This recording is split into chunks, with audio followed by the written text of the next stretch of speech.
All right, for my video reflection. So, what setup did I use to record my interview um, and show the setup? So, what I used to record the audio interview was a box mic setup. I didn't want to do it in the car. Um, I wanted it to be a little more personal and I could like face my interviewee. Um, so I chose to do the box method and show you a little image of that. I used this microphone set up into this box.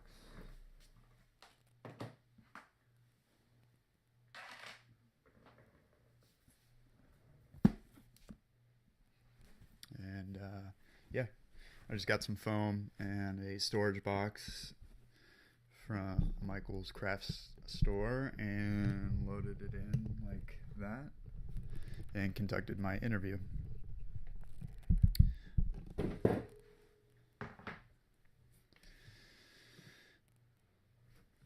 The device that I used to record my interview was my computer. I used Logic Pro just because I realized with that program and recording with that, I was able to I could stop the recording if I wanted to and then continue recording at that where I had stopped, as opposed to using QuickTime, just an audio recording on QuickTime or whatnot. I debated on using my phone, but I didn't want to have too many devices in front of me.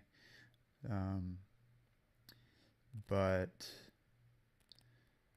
I know I have to go back, and I'm gonna have to go back and ask some more questions. And I'm debating on just using my phone in the future with the follow up questions that I want to get, um, just because it's a little easier to set up.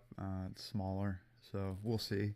But but yeah, I used my laptop with Logic Pro X to record the audio. um, how did my subject handle using the box to be capture his audio recording of the interview? I think he did pretty well. Um, Having listened to my audio, there were times when he turned his head, this way. I was kind of sitting in front of him, but a little bit to the right. So he did turn his head away from the box a few times while he was talking, and I know that affected the audio levels. And I tried to remind him of that throughout the interview, but just human nature to turn and talk. So I feel like those times when he did turn to talk to me and he turned away from the microphone, away from the box, the audio levels aren't great. And I'm probably going to revisit some of those questions that I asked him when he did turn his head so I can recapture those with clear audio levels. Um, how many interview sessions have I had so far? I've had two right now. The first one was short. I did another one last night, and that one went a little longer. That one went about 45 minutes, and I know I'm going to have at least one other interview session with him, if not two more, just to go over some questions again, like I mentioned before, to recapture those audio levels when his head turned and to get a clear answer. Also, there were times when he cleared his throat and made other noises, and I want to see if I can recapture the answers to some of those questions I'd asked him when he did that, just so I don't have the throat clearing and those other noises in there. So yeah, do I still need another session? Yeah, if so, probably another one, if not two more interviews, if not. Um, and I just questions that I want to ask him again. I want to I want to re-ask him what life was like on the reservation and the impact that it had watching people around him drink and use drugs. If he ever thought he would get out of that, the answer that he gave to me was kind of like a run-on sentence, and I want to ask him that to have a more impactful answer to the question to possibly use in my video. How did I perform as an interviewer? Did I remember to have them qualify the responses? I did, and then there were times when he forgot, and I had to re-ask him. And I let him know at the beginning of the interview, listen, I'm going to be cutting and snipping this interview into pieces and taking out what I like and don't like, so I might re-ask you questions and to give full answers. And at the beginning he did, and then there were times in the middle of the interview when he forgot to give like full answers, or they were kind of like run-on sentences, and I had to re-ask him again. Did I get the room tone? I did. Yeah, I did the 30 seconds before and the 30 seconds afterwards. And did I listen for sound bites? I did. And did I ask him to repeat their responses when appropriate? Like I had mentioned before, I had to. There were a few times I did have to ask him to repeat his answers to be a little more clearly, or to like emphasize and use a full complete sentence with his answer with that. Did I perform a sound check before my first actual interview? I did, just to see what it sounded like with the room and audio levels, if there was like an echo, how close or far away from the mic he was to be. And at the beginning of both of the interviews, I positioned him correctly, but like I said, just throughout the interview, there was some body movement and his head turned away from the microphone at times. So I know that affected the sound and audio levels. What did I learn about interviewing? I would have to say that it's a personalized experience. There are questions you want to ask, but you don't want to just ask them in a machine-like manner.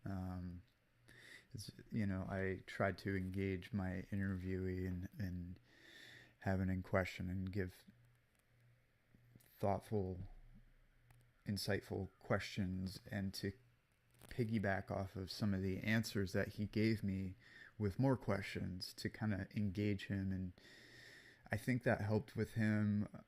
And during the interview, it became more of a little more personalized experience, and it wasn't just me going down a list asking questions. It was a back and forth, and I think I got a little bit more emotion out of his voice because of that. What didn't work? How did I manage that? I would have to say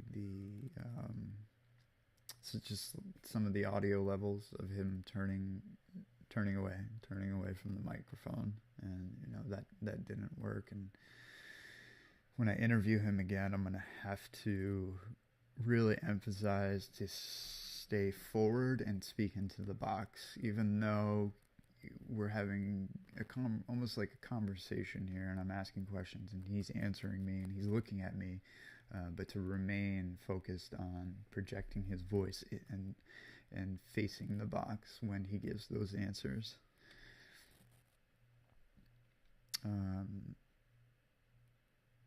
How did the subject reveal emotionally relevant content that will grab my viewers' attention and help them connect? He revealed just, human nature, and he is, someone that has found a way out from the crisis that our country is facing. If you live in the United States, you're part of this country, and this country is facing an opioid problem, and he was part of that problem, and he no longer is part of that problem. He has found a way out, and not only has he found a way out, he has found a way to give back and help people get out themselves through his own journey of inner work and inner exploration, to look at himself see what needs to be changed, changing those things and moving forward. So I think there's a relevance there that applies to a lot of people in this country. You know, we hear about it in the headlines in the news daily about the opioid crisis, and you know, here's somebody that's found his way out, and this is a little bit of insight into his story. What part of the interview stood out for me the most would, man, you know, when he's a close friend of mine. I know I've known Brad for a few years now, and I know where he came from. I know he grew up on the Seminole Indian Reservation, but every time he talks about it, I'm drawn in. And he talked about it during this interview, and I asked him questions about it, obviously. And when he does talk about the life on the res, I listen. It draws me in because that's a world I'm not familiar with, that I don't know about, and you don't really see much of it, but you hear stories, and to hear a firsthand account, you know, that really stood out for me. What life was like living there.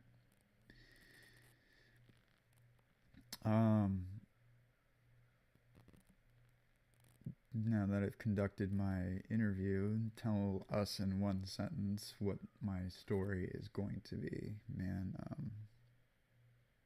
I would have to say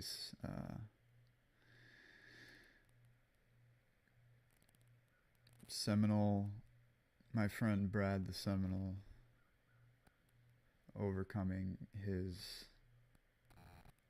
addictions and fears to help others. Something along those lines. I'm not really perfect. You know, I've thought about this before I did the video, what I would want it to be and what my storyline would like to be.